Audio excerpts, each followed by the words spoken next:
উপদেষ্টা আসিফ মাহমুদের অন্তর্বর্তীকালীন সরকারের স্থানীয় সরকার, পল্লী উন্নয়ন ও সমবায় মন্ত্রণালয় এবং যুব ও ক্রীড়া মন্ত্রণালয়ের উপদেষ্টা আসিফ মাহমুদ সজীব ভুইয়া বলেছেন, শুধুমাত্র নির্বাচনের জন্য এত মানুষ জীবন দেয়নি। এই সরকারের ক্লিয়ার ম্যান্ডেট হলো আমরা সংস্কার কার্যক্রমগুলো করব।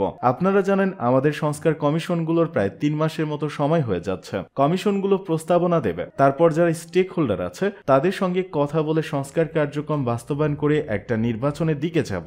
বুধবার সকালে ঠাকুরগাঁয়ের বালিয়াডাঙ্গি উপজেলা পরিষদ হলরুমে শীতার্তদের মাঝে শীতবস্ত্র বিতরণ আয়োজনে তিনি এসব কথা বলেন। উপদেষ্টা আসিফ মাহমুদ বলেন, বিগত দিনে উত্তরবঙ্গের জেলাগুলো অবহেলিত ছিল। বর্তমান সরকারের আমলে এসব জেলা উপজেলাগুলোতে উন্নয়ন কার্যক্রম চলছে। বালিয়াডাঙ্গি উপজেলাকে ন্যাশনাল স্ট্যান্ডার্ডে নিয়ে যাওয়া হবে। সেই সঙ্গে উপজেলা লাইব্রেরি স্থাপনের জন্য 50 লাখ টাকা বরাদ্দ ঘোষণা দেন তিনি। গণঅভ্যুত্থানে আহতদের চিকিৎসার বিষয়ে উপদেষ্টা বলেন, তাদের চিকিৎসা নিশ্চিতে আমরা কাজ করে যাচ্ছি। দ্রুত সময়ের মধ্যে আমরা তাদের চিকিৎসা নিশ্চিত করব।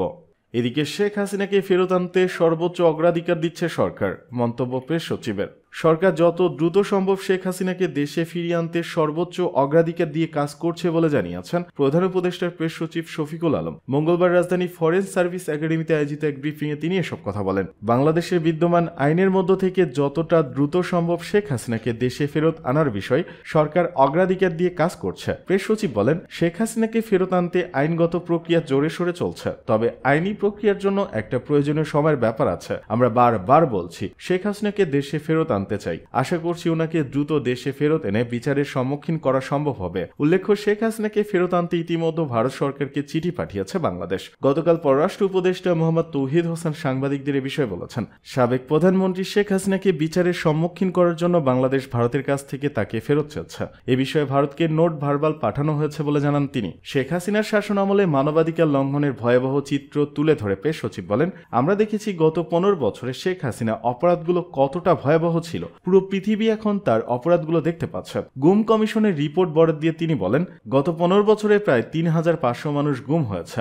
আইন বহির্ভূতভাবে হত্যা করা হয়েছে হাজার হাজার মানুষকে। এছাড়া জুলাই বিপ্লবে প্রায় 1500 ছাত্র জনতা প্রাণ হারিয়েছে। জুলাই মাসে গুলিবিদ্ধ আরাফাত নামে 6 বছর বয়সী মাদ্রাসা ছাত্রের শাহাদতের কথা স্মরণ করে শফিকুল আলম বলেন, একটা শিশুকে পুলিশ গুলি করেছে, তা কতটা ভয়াবহ। গত রোববার তার মৃত্যু হয়। তিনি বলেন, আমরা দেখেছি শেখ হাসিনার শাসন আমলে শাপলা চত্বরে নির্বিচার হত্যাকাণ্ড, মাওলানা সাইদির মৃত্যুর পরের হত্যাকাণ্ডও আমরা দেখেছি। বিএনপি বারবার বলছে তাদের 50 থেকে 60 লাখ নেতাকর্মীর নামে মামলা দেওয়া হয়েছে। অধিকাংশ মামলা ছিল মিথ্যা। 50 লাখ মামলা যাদের নামে হয়েছে তাদের পরিবার অনেক নির্যাতনের শিকার হয়েছে বলেও তিনি উল্লেখ করেন। শেখ হাসিনা ও তার পরিবারের সদস্যদের দুর্নীতি অনুসন্ধানের বিষয়ে প্রেস সচিব বলেন, সরকার তার দুর্নীতি বিষয়ে গভীরভাবে অনুসন্ধান করছে। শেখ হাসিনা কি পরিমাণ চুরি করেছেন বাংলাদেশের মানুষ তা জানতে চায় বলে তিনি উল্লেখ করেন। তিনি আরো বলেন, শেখ হাসিনা কিভাবে দীর্ঘ 15 বছর ধরে দেশে একটা চোরতন্ত্র জারি রেখেছিল তার ভয়াল চিত্র শ্বেতপত্রের প্রতিবেদনে দেখা গেছে। প্রতি বছর 1600 কোটি মার্কিন ডলার পাচার এবং ব্যাংকগুলো থেকে কিভাবে টাকা লুট হয়েছে তা সবার জানা। প্রেস সচিব বলেন, শেখ হাসিনা নিজে বলেছিলেন তার পিয়ন 400 কোটি টাকার মালিক। সেই পিয়নের ব্যাংক তহবিলে 626 কোটি টাকা লেনদেন হওয়ার তথ্য বেরিয়ে এসেছে।